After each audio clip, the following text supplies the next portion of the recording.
Lecture number 7 solid state. Last क्लासमध्ये आपण discuss केले होते दोन डेरिवेशन. कोणकोणतं? पॅकिंग इफिशियन्सी कोणाची? सिंपल क्युबिक वाल्याची. आणि पॅकिंग इफिशियन्सी कोणाची? बॉडी सेंटर्डची. सिंपल क्युबिक आणि बॉडी सेंटर्ड.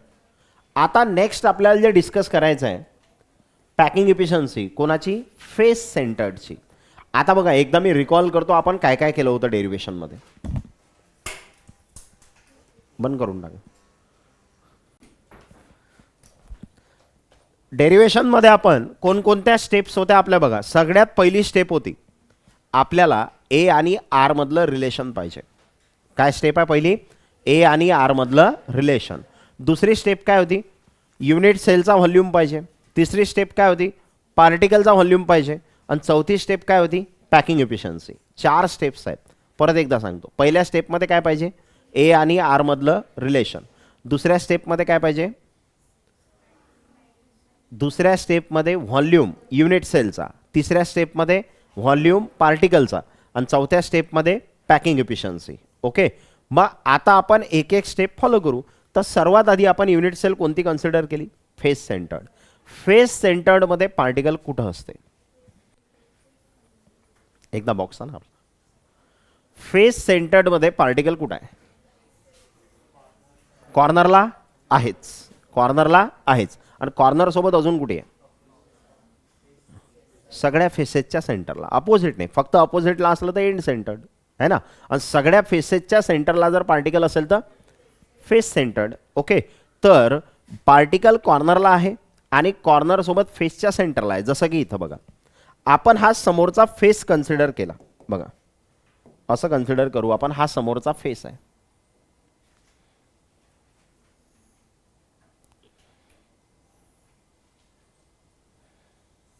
ओके.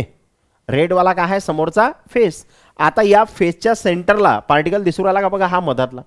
हा मधातला पार्टिकल म्हणजे फेसच्या सेंटरचा. हा कोणता? कॉर्नरचा. हा कोणता? कॉर्नरचा. ठीक आहे.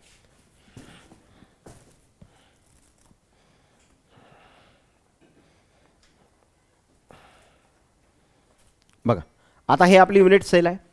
आता हे कोणती युनिट सेल आहे? सिंपल. अरे सिंपल आहे ना, कारण पार्टिकल कुठं आहे? फक्त कॉर्नरला. आता एक पार्टिकल कुठं पाहिजे तुम्हाला? फेसच्या सेंटरला, म्हणजे इथं याच्या आतमध्ये असेल तो. थोडं टफ आहे आता हे, आहे की नाही? असा आहे आता. ओके. अरे असा आहे ना, आला फेसच्या सेंटरला. तर आता आपण कोणते 3 पार्टिकल घेलाय? कोणते 3 घेतले? पहा, हा कॉर्नरचा, हा कॉर्नरचा आणि हा फेस सेंटरचा. ओके. कोणते 3 पार्टिकल? कॉर्नर, कॉर्नर आणि हा फेस सेंटर्ड. म्हणजे हे फेस सेंटर्ड युनिट सेल आहे ज्याच्यामध्ये 4 कॉर्नरचे पार्टिकल आणि मधामध्ये फेसच्या सेंटरचा पार्टिकल. तर अशी वाली युनिट सेल ही आहे. ओके. ही अशी आहे. मग आता या युनिट सेलमध्ये जर मला काय करायचं आहे? ए आणि आर मधलं रिलेशन काढायचं आहे. सगळ्यात आधी काय काढायचं आहे? ए आणि आर मधलं रिलेशन. तर मला काय दिसते? एक ट्रायंगल दिसते जिथं मी पायथागोरस थेरम लावू शकतो. कोणता आहे तो ट्रायंगल? आता हे मी रिमूव्ह करून टाकतो. ओके. आता हा ट्रायंगल जर बघितला तुम्ही तर हा आहे. कोणता ट्रायंगल आहे? Triangle ADC. आणि ट्रायंगल एडीसी मध्ये कोणता अँगल 90चा असेल? कोणता अँगल 90चा असेल? डीचा. हा अँगल कितीचा आहे? 90चा. आणि हा अँगल जर 90 डिग्रीचा असेल तर तुम्ही पायथागोरस थेरम लावू शकता. आणि पायथागोरस थेरम लावला तर पायथागोरस थेरम काय असते? Hypotenuse square is equal to side square plus side square. तर याचा हायपोटेनस कोण आहे? जो 90च्या अपोजिट आहे. 90च्या अपोजिट कोण आहे? एसी. म्हणजे तुम्ही काय करणार इथं?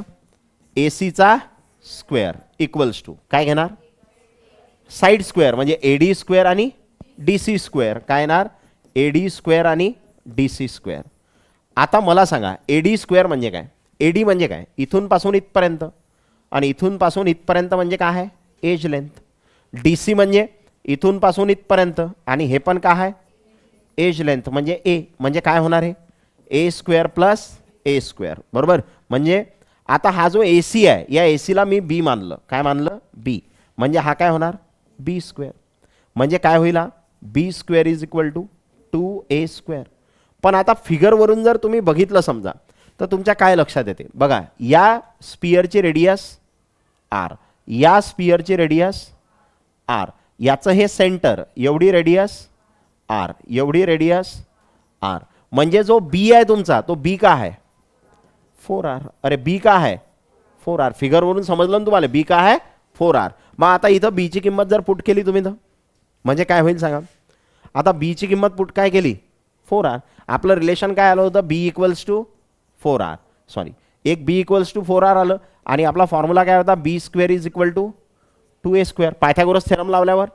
मग आता बी ची किंमत किती आहे 4r, मग त्याचा काय घेसाल स्क्वेअर, इकडे 2a square, 4 square 16, R square R square, 2 आणा इकडे, इकडे काय राहणार a स्क्वेअर, म्हणजे किती 8r square is equal to a square. Square root घेतलं तर a इज इक्वल्स टू √8, अरे बरोबर का, a इज इक्वल्स टू √8 आणि r स्क्वेअर निघून जाईल ना, r चा स्क्वेअर निघून गेला, a चा स्क्वेअर निघून गेला, √8 चा रूट आला, म्हणजे 8 चं रूट आलं. ओके, आणि √8 ला तुम्ही असं लिहू शकता का 2√2 आणि r लिहिता येते का, लिहिता येते का, कारण 4 ला काय लिहिसाल तुम्ही 2 इंटू सॉरी 8 ला काय लिहिसाल 2 इंटू 4, आणि 4 बाहेर आला तर 2, आणि रूटमध्ये काय राहणार 2. अरे 8 म्हणजेच 2√2. ओके, म्हणजे ए आणि आर मधलं रिलेशन भेटलं, काय रिलेशन आलं, ए इज इक्वल्स टू 2√2 आर, म्हणजे पहिला आपलं सॉल्व झालं. पहिला आपला काय असते, पहिली स्टेप आपल्याला ए आणि आर मधलं रिलेशन पाहिजे. ओके, आता दुसरी स्टेप काय असते, युनिट सेलचा व्हॉल्यूम. आणि युनिट सेलचा व्हॉल्यूम काय असते, युनिट सेल आपली क्यूबिक आहे, आणि क्यूबिक युनिट सेलचा व्हॉल्यूम काय असते A cube. Unit cell cubic unit सेलचा व्हॉल्यूम काय असते ए क्यूब. पण ए किती आला तुमचा, सध्याच काढला ना, ए किती आला 2√2 आर, ए किती आला 2√2 आर, आणि त्याचा क्यूब. मग आता 2 चा क्यूब किती रे, हो रे, त्यानं डायरेक्ट केलं ते असं आहे 2√2 आर, त्याचा क्यूब किती होणार, 2 चा क्यूब 8 इंटू √2 चा क्यूब 2√2 आणि पुढे आर क्यूब, मग 8 इंटू 2 16√2 आणि पुढे आर क्यूब, असं आहे ते. 2√2 चा क्यूब म्हणजे काय आला 16√2 है ना, तर पुढे आर क्यूब. हा कोणाचा व्हॉल्यूम आहे, युनिट सेलचा. आता कोणाचा व्हॉल्यूम पाहिजे, तिसरी स्टेप पार्टिकलचा. आणि पार्टिकल हा स्पियर आहे, आणि स्पियरचा व्हॉल्यूम काय असते 4/3 पाय आर क्यूब, म्हणजे व्हॉल्यूम ऑफ वन ॲटम म्हणजे स्पियर किती आहे 4/3 पाय आर क्यूब. पण आपली युनिट सेल कोणती आहे, कोणती आहे युनिट सेल, फेस सेंटर्ड. आणि फेस सेंटर्ड युनिट सेलमध्ये किती पार्टिकल असतात 4. फेस सेंटर्डमध्ये किती पार्टिकल असतात 4. मग 4 पार्टिकल आहे, एका पार्टिकलचा व्हॉल्यूम 4/3 पाय आर क्यूब, तर 4 पार्टिकलचा किती होईल 4 न मल्टिप्लाय करा लागेल है ना. म्हणजे face centred cubic unit cell contain 4 atoms. मग आपण व्हॉल्यूम काढू आता 4 ॲटम्सचा, तर 4 न आपण मल्टिप्लाय करणार आहोत 4/3 पाय आर क्यूबला, म्हणजे किती होणार 4 इंटू 4 16, म्हणजे काय झालं 16/3 पाय आर क्यूब. हा कोणाचा व्हॉल्यूम आहे पार्टिकलचा. किती पार्टिकल आहे 4 पार्टिकलचा व्हॉल्यूम आहे. म्हणजे युनिट सेलचा व्हॉल्यूम झाला, पार्टिकलचा व्हॉल्यूम झाला. आता काय असते 3 स्टेप झाल्या, ए आर मधलं रिलेशन झालं, युनिट सेलचा व्हॉल्यूम झाला, पार्टिकलचा व्हॉल्यूम झाला. चौथी स्टेप काय असते, चौथी स्टेप काय असते पॅकिंग एफिशियन्सी. चौथी स्टेप काय असते पॅकिंग एफिशियन्सी. आणि पर्सेंट पॅकिंग एफिशियन्सीचा फॉर्म्युला काय आहे, volume occupied by particle in unit cell upon total volume of unit cell. मग आता पार्टिकलनं किती व्हॉल्यूम ऑक्युपाय केला, पार्टिकलनं किती व्हॉल्यूम ऑक्युपाय केला 16/3 पाय आर क्यूब. किती ऑक्युपाय केला 16/3 pi R cube divide by unit सेलचा किती आला पा, किती आहे युनिट सेलचा 16√2 आर क्यूब. किती आहे 16√2 आणि पुढे आर क्यूब आणि इंटू 100, कारण पर्सेंटेज आहे ना, काय कॅन्सल होते सांगा, आर क्यूब कॅन्सल, 16 कॅन्सल, वरती काय राहिलं पाय इंटू 100 आणि खाली काय राहिलं 3√2. बरोबर आहे का. आणि हे कॅल्क्युलेशन केलं तुम्ही की हे कॅल्क्युलेशन येते 74%. किती येते 74.07, आपण 74च म्हणू, ठीक आहे. किती येते 74% किंवा 74.07. एवढं स्ट्रक्चर पॅक आहे, एवढी जागा पार्टिकलनं घेला. मग रिकामी जागा किती आहे, किती आहे, तुम्ही तिघे जण उठा आणि पुढे येऊन जा, या इकडे पटकन.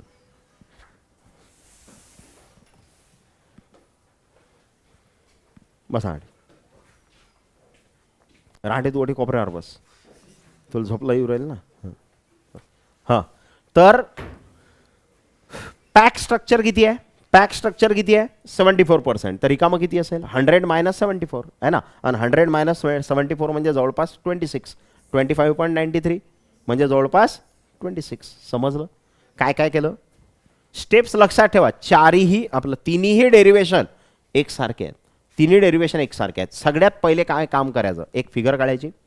कोणती आहे? Body centred. Face centred. Face सेंटर्डमध्ये पार्टिकल कुठे दिसेल? फेसच्या सेंटरला आणि कॉर्नरला. मग दुसरं काम आपल्याला सांगायचं आहे. आपण पहिले कन्सिडर केली face centred cubic unit cell. मग आपण सांगितलं ए का आहे? लेंथ ऑफ ईच साइड म्हणजेच काय? Age length. नंतर आर का आहे? Radius of each particle. प्रत्येक पार्टिकलची रेडियस किती आहे? आर. मग आपली पहिली स्टेप काय? आता ए आणि आर मधलं रिलेशन सांगा. मग ए आणि आर मधलं रिलेशन सांगण्यासाठी आपल्याला काय वापरावं लागेल? Pythagoras theorem. तर आपण ए सी जो आहे त्याला डायगोनल घेतलं, ज्याची लेंथ बी घेतली आहे ना. फेसचा जो डायगोनल आहे, या फेसचा डायगोनल कोण घेतला? ए सी. आणि तो किती घेतला आपण? बी घेतला. ओके. आणि आपण जर राईट अँगल ट्रँगल बघितला ए बी सी, चुकलं. काय पाहिजे होतं? ए डी सी पाहिजे ना. काय पाहिजे? हा ए डी सी. तर आपण राईट अँगल ट्रँगल घेतला कोणता? A D C. A D C.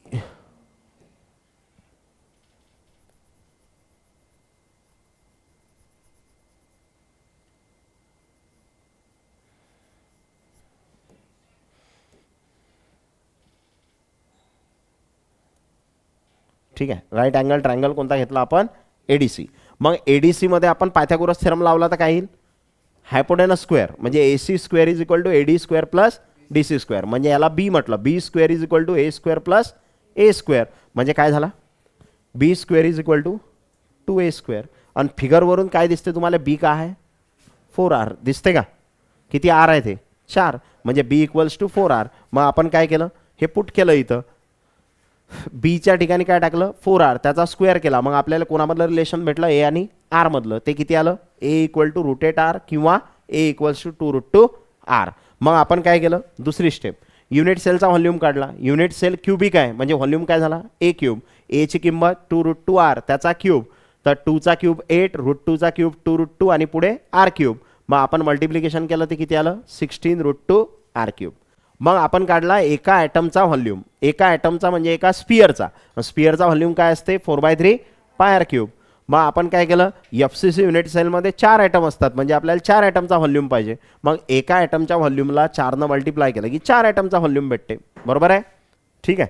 मग आपण सांगितली पर्सेंट पॅकिंग इफिशियन्सी. ते काय असते? Volume occupied by particle in unit cell upon total volume of unit cell. पार्टिकलनं किती व्हॉल्यूम ऑक्युपाय केला? 16/3 πr क्यूब. आणि युनिट सेलचा किती आहे? 16√2r cube. r cube cancel. 16 cancel. Calculation केला. आन्सर किती आलं? 74%. मग व्हॉइड किती झाला? 26%. जवळपास अप्रॉक्सिमेट. ठीक आहे. नंतर मग आता हा टेबल आहे, ज्या टेबलवर तुम्हाला क्वेश्चन्स विचारल्या जातात. ओके. बघा काय म्हणते. टाईप ऑफ क्रिस्टल दिला आहे तुम्हाला. कोणकोणत्या टाईपचं क्रिस्टल आहे? किती टाईपचे क्रिस्टल बघितले आपण? 3. एक simple cubic lattice, body centred cubic lattice आणि फेस सेंटर्ड क्युबिक लॅटिस. प्रत्येकासाठी मला रिलेशन पाहिजे ए आणि आर मधलं. काय रिलेशन होतं सिंपल क्युबिकसाठी?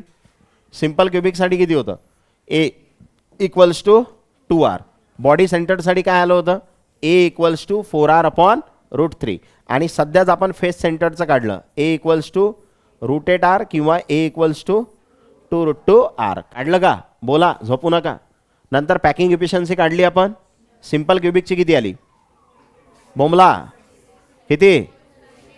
52.36%. ठीक आहे. मग पर्सेंट वॉइड किती झालं? 47.64. 100 मधून मायनस केलं. बरोबर. मग मला पाहिजे आता पॅकिंग फ्रॅक्शन. फ्रॅक्शन म्हटलं की डिवाइड बाय 100 करायचं. मग पॅकिंगला 100 डिवाइड केलं. याला जर 100 डिवाइड केलं तर 2 पॉईंट काय होणार? शिफ्ट. अरे 100 डिवाइड केलं तर पॉईंट किती शिफ्ट होते? 2. म्हणजे आन्सर काय होणार? 0.5236. जर तुम्हाला वॉइड फ्रॅक्शन विचारलं तर वॉइडला 100 डिवाइड करा. पॉईंट किती शिफ्ट होणार? 2. म्हणजे किती होणार? 0.4764. समजलं? फ्रॅक्शन म्हटलं की जे आपली पर्सेंटेज आहे त्याला कितीनं डिवाइड करायचं?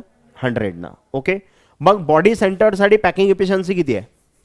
68. मग वॉइड किती झाला? 100 - 68 म्हणजे किती? 32. आणि जर मला काय पाहिजे असेल फ्रॅक्शन, तर फ्रॅक्शनसाठी काय करणार 100 डिवाइड, तर हा पॉईंट 2 शिफ्ट केला तर 0.68 आणि हा 2 शिफ्ट केला तर 0.32. बरोबर. नंतर आहे फेस सेंटर्ड. फेस सेंटर्डसाठी पॅकिंग एफिशियन्सी किती काढली आपण 74. ठीक आहे. मग 100मधून 74 मायनस केले तर आले किती 26. हे काय झालं पर्सेंट वॉइड.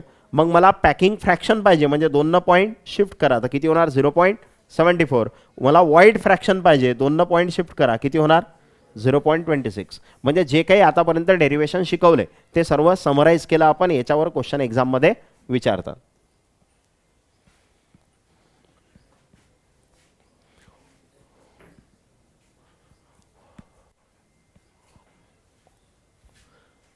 आता एक एक आपण सॉल्व करू क्वेश्चन.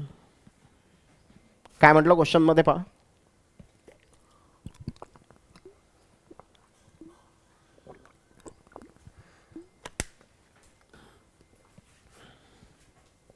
कॅल्क्युलेट. काय करावं लागते रेडियस म्हणजे काय काढावं लागते आर. रेडियस काढावं लागते ऑफ ॲन ॲटम आणि metal in FCC unit cell. कोणती युनिट सेल आहे FCC. Having edge length 500 picometre. म्हणजे काय आहे एज लेंथ म्हणजे ए. बरोबर. एकदम सिंपल. ए दिलेला आहे, आर पाहिजे आणि FCC दिलेला आहे. तर आपल्याला FCCचा फॉर्म्युला माहीत आहे. फॉर FCC काय फॉर्म्युला आहे ए इक्वल्स टू 2√2 आर. बरोबर आहे का रे. ए इक्वल्स टू 2√2 आर. मग ए किती दिला आहे तुम्हाला 500. इकडे काय येणार 2√2 आणि इकडे आर. आता सगळ्यात महत्त्वाचं आहे की बा कॅल्क्युलेशन सिम्प्लिफाय करता आले पाहिजेत है ना, ते शिकून घ्या.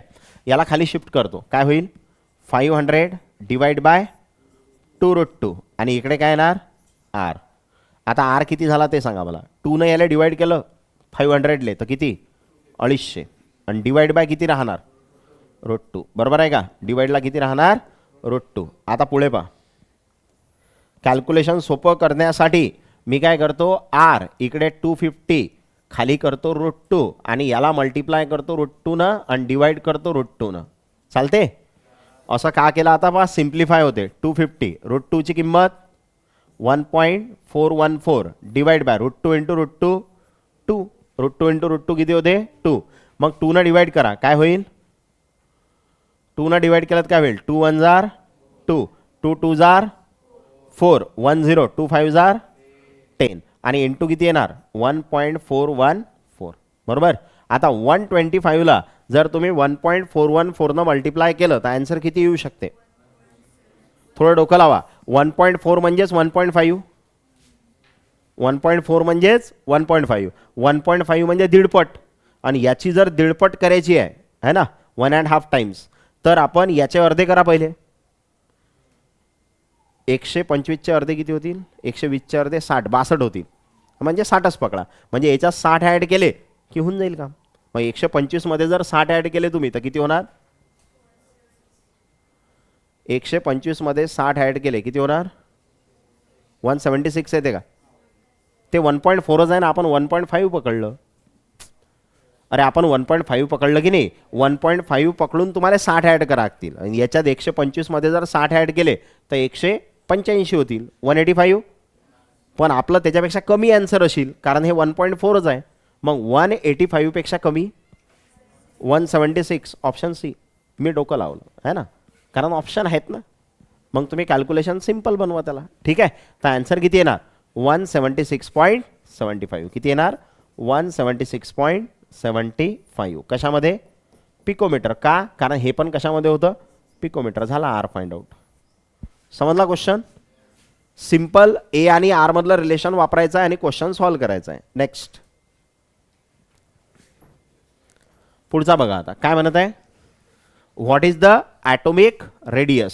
काय विचारलं त्यानं व्हॉट इज ॲटोमिक रेडियस म्हणजे काय पाहिजे R of an element is crystallises in BCC with edge length of unit cell. Edge length म्हणजे ए म्हणजे तुम्हाला ए दिला. मग ए दिला आणि आर विचारला आणि कोणती युनिट सेल आहे BCC. मग काय फॉर्म्युला आहे फॉर BCC. BCC साठी काय फॉर्म्युला असते सांगा. अरे BCC साठी काय फॉर्म्युला असते A is equals to 4r upon √3. A is equals to काय असते 4r अपॉन √3. बरोबर आहे का? बरं, मग आता सांगा काय करणार. ए माहिती आहे तुम्हाला किती आहे? ए 287. इकडे काय आहे 4r अपॉन √3. मला आर पाहिजे, हे शिफ्ट करा. 287 इंटू √3 आणि खाली किती येणार 4. इकडे काय येणार आर. म्हणजे आर किती होणार आता सांगा. 4 डिवाइड करा, किती होणार. 4 डिवाइड केलं 4 7 28. बरोबर आहे का? नंतर 7 केलं तर 4 1 4. नंतर पॉईंट किती राहिले 3 0. 4 7 28. 2 0. 4 5 20. आणि इंटू किती आहे रे √3. काय केलं मी 4 सिम्पली याला डिवाइड केलं, ते येते ना करता. हां, तर 4 याला डिवाइड केलं किती आलं 71.75. पुढे किती आहे √3. आणि √3ची किंमत किती असते 71.75 इंटू √3 किती असते 1.732 है ना. मग आता 1.732 आहे आणि 71.75 आहे. आता सगळे आन्सर जोड आहेत. हेच फक्त दूर आहे. 124 131 137 सगळे जोड आहेत. म्हणजे तुम्हाला परफेक्ट कॅल्क्युलेशन करावं लागेल है ना. आणि परफेक्ट कॅल्क्युलेशन करायसाठी एवढं मोठं मल्टिप्लिकेशन तर टफ आहे. मग काय करसान लॉग टेबलनंच करा लागेल ना, त्याला काही इलाज नाही. ओके, CET मध्ये यूज करू शकता तुम्ही. मग आता हे कॅल्क्युलेशन करायचं आहे. मग सांगा काय उत्तर येईल. तर झोपले काय हां, असे सुन्न पडले तुम्ही की झालं. सांगा पटकन लॉग सांगा, आहे की लॉग टेबल.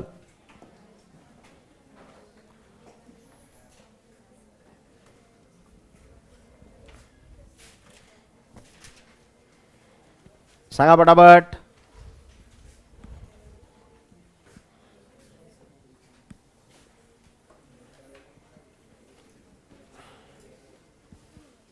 अरे आहे का. सांगा पहिला लॉग टेबल घरी आहे. किती भारी पुस्तक आहे रे ते लॉग टेबलचं.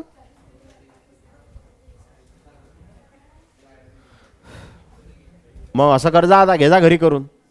कशामध्ये येणार answer picometre.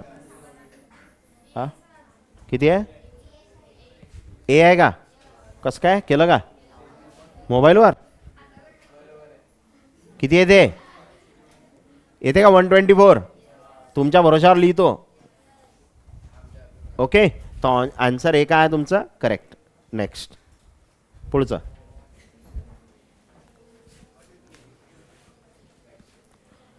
What is the packing fraction of metal crystal in simple cubic lattice? Simple cubic lattice मध्ये पॅकिंग फ्रॅक्शन, पॅकिंग एफिशियन्सी माहित आहे किती आहे सिंपल क्युबिक साठी 52.36. त्याला डिवाइड मध्ये किती करसाल 100. त्याला डिवाइड बाय 100 केलं की 2 पॉईंट शिफ्ट म्हणजे काय येईल 0.5236. याला म्हणतात पॅकिंग फ्रॅक्शन. आहे का 0.523. Option B. ओके, त्यानं पॅकिंग एफिशियन्सी न विचारता काय विचारलं पॅकिंग फ्रॅक्शन विचारले. नेक्स्ट.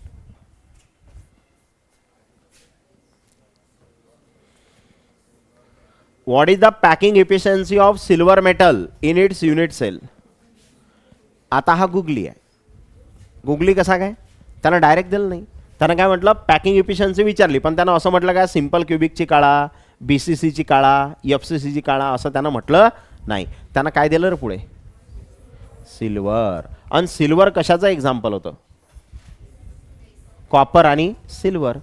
कॉपर आणि सिल्वर म्हणजे CCP किंवा त्यालाच आपण म्हटलं होतं FCC म्हटलं होतं का. कॉपर आणि सिल्वर कशाचं एक्झाम्पल होतं CCP किंवा FCC. आणि FCC साठी पॅकिंग एफिशियन्सी माहिती आहे की तुम्हाला किती असते 74%. अरे असते का. म्हणजे त्यानं डायरेक्ट दिलं नाही, घुमून दिला क्वेश्चन आहे ना. Answer D correct. तुम्हाला एक्झाम्पल लर्न पाहिजे होतं की सिल्वर हे कशाचं एक्झाम्पल आहे CCP म्हणजेच FCC. आणि FCC साठी पॅकिंग एफिशियन्सी किती असते 74%.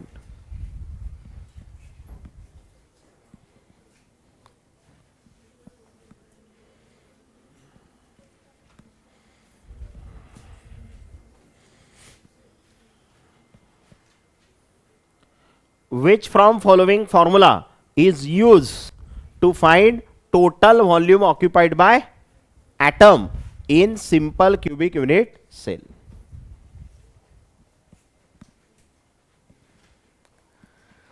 आता हा थोडा वेगळ्या पद्धतीनं विचारला त्यांना. काय विचारलं तुम्हाला?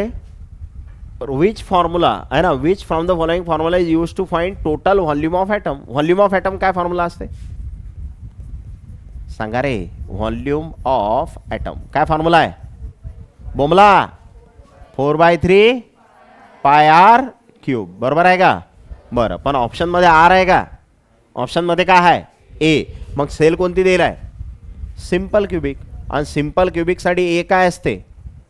2r. मग आर काय असेल? a/2. a/2 काय असेल तुमचा? आर. म्हणजे आरच्या ठिकाणी तुम्ही काय टाकू शकता? a/2. म्हणजे काय होईल? 4/3 पाय आरच्या ठिकाणी a/2 आणि त्याचा काय आहे? क्यूब. बरोबर का? म्हणजे काय होईल?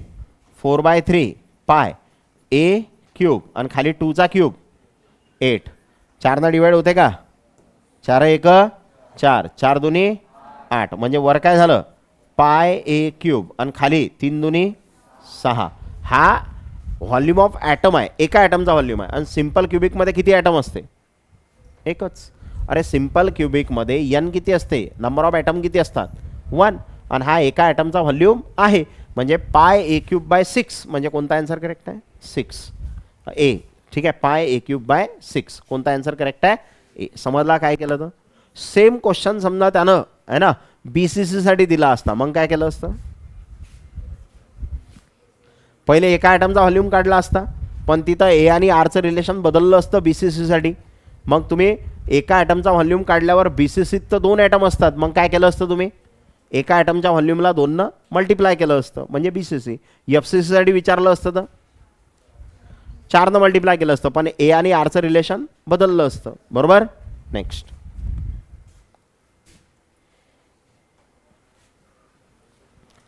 What is the percentage? आता बघा क्वेश्चन काय? Percentage of unoccupied volume in simple cubic cell. Unoccupied volume म्हणजे जो व्हॉल्यूम रिकामा आहे, ऑक्युपाय झाला नाही. मग अनऑक्युपाइड व्हॉल्यूम म्हणजे पर्सेंट वॉइड है ना. जो व्हॉल्यूम ऑक्युपाय झाला नाही, जो व्हॉल्यूम रिकामा आहे, त्याला म्हणतात पर्सेंट वॉइड. आणि पर्सेंट वॉइड कोणासाठी? Simple cubic. सिंपल क्युबिकसाठी किती असते? 47.64%. म्हणजे क्वेश्चन घुमू राहिला, फक्त वाक्य बदलू राहिला, तो क्वेश्चन तोच आहे है ना. अनऑक्युपाइड व्हॉल्यूम म्हणजेच पर्सेंट वॉइड, जो व्हॉल्यूम ऑक्युपाय झाला नाही. Okay.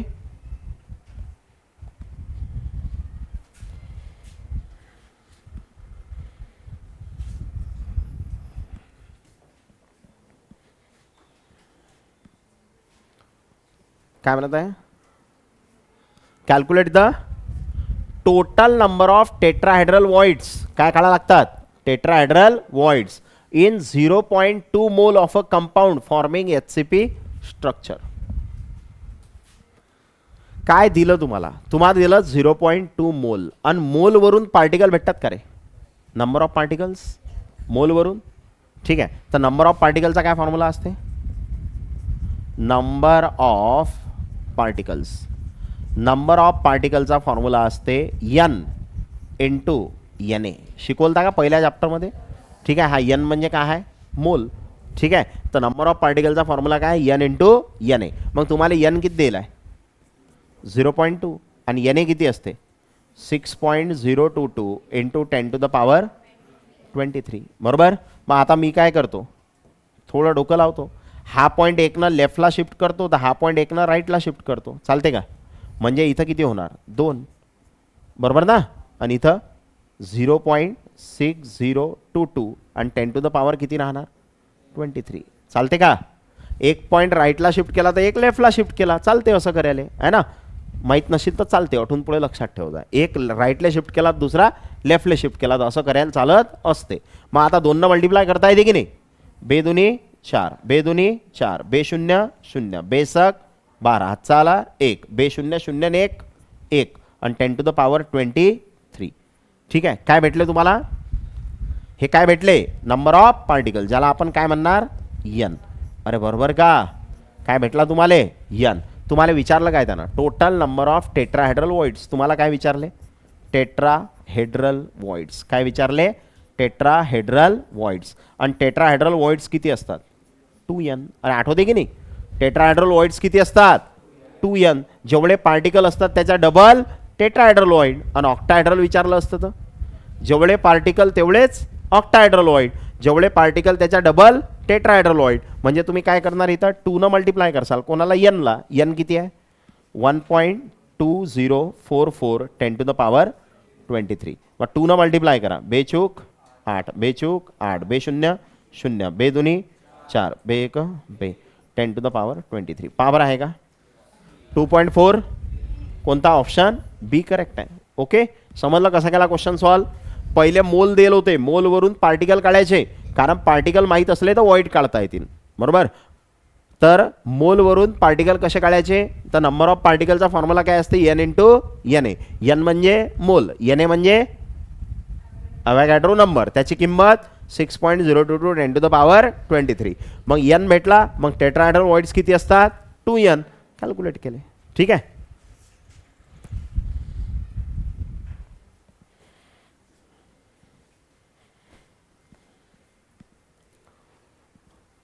What is the number of tetrahedral? काय विचारलं? टेट्राहेड्रल आणि octahedral void in 0.8 mole of compound. मग काय करसाल? सगळ्यात पहिले काय काढसाल? n. अरे बरोबर का? नंबर ऑफ पार्टिकल्स आणि नंबर ऑफ पार्टिकल्स काढायचा formula n into N A. मग n किती आहे? 0.8. बरोबर का? 0.8. हे 10 to the power 23 पाहिजे.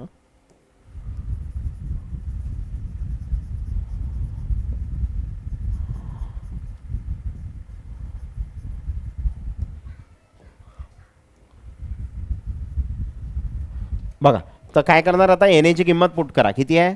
6.022 इंटू 10 to the power 23. बघा, ऑप्शनमध्ये 23 आहे पॉवर, त्यामुळे मी पॉवरला हात लावत नाही. मी काय करतो? हा पॉईंट 1 न राईटले शिफ्ट करतो, तर हा पॉईंट 1 न लेफ्टले शिफ्ट करतो. चालते? म्हणजे काय होईल इथं? 8 into 0.6022 into 10 to the power 23. मग 8 न मल्टिप्लाय करा. 8 दुनी 16, हातचाला 1, 8 दुनी 16 ने 1 17, हातचाला 1, 8 0 0 ने 1, 8 सक 48, हातचाले 4, 8 0 0 4 4 आणि 10 to the power 23. हे कशाची किंमत आली? n. n म्हणजे काय भेटले तुम्हाला? पार्टिकल्स. n म्हणजे काय भेटले? पार्टिकल्स. आता मला काय पाहिजे? Tetrahedral voids. तर टेट्राहेड्रल वॉइड्स किती असतात? टेट्राहेड्रल वॉइड्स सांगा रे, किती असतात टेट्राहेड्रल वॉइड्स? 2n. म्हणजे 2 इंटू n किती आहे? 4.8176 10 to the power 23. कितीनं मल्टिप्लाय करसाल? 2 न. बेसक 12, हातचाला 1, बेसादी 14 ने 1, 15, हातचाला 1, बे 1 बे ने 1 3, बे 8 16, हातचाला 1, बेचूक 8 ने 1 9 आणि 10 to the power 23. हे झाले कोणते? टेट्राहेड्रल. किती आले? 9.6352. पहिले टेट्राहेड्रलच पाहिजेत आणि पहिले 9.6 वाला एकच ऑप्शन आहे का? आणि ऑक्टाहेड्रल पाहिजेत असले तर ऑक्टाहेड्रल वॉइड्स. ऑक्टाहेड्रल वॉइड्स किती असतात? किती असतात? n. जेवढे पार्टिकल तेवढेच ऑक्टाहेड्रल वॉइड. आणि यांची किंमत किती आहे? 4.8176 इंटू 10 to the power 23. म्हणजे दुसरं वालं 4.81 आहे का? म्हणजे कोणता आन्सर करेक्ट आहे तुमचं? सी. समजल्या क्वेश्चन? म्हणजे वॉइड्सवरती तुम्हाला अशा पद्धतीनं क्वेश्चन विचारतील. ए आणि आरच्या रिलेशनवरती क्वेश्चन विचारतील. न्यूमरिकल कसे विचारू शकतात आहे ना. आता याच्यानंतरचा जो पार्ट आहे तो आहे डेरिवेशन. तो एक डेन्सिटीचं डेरिवेशन आहे. तर ते डेरिवेशन आपण नेक्स्ट क्लासमध्ये करू आणि त्याच्यावरचे क्वेश्चन्स कसे विचारल्या जातात न्यूमरिकल्स. ओके, ते आपण नेक्स्ट क्लासमध्ये डिस्कस करू.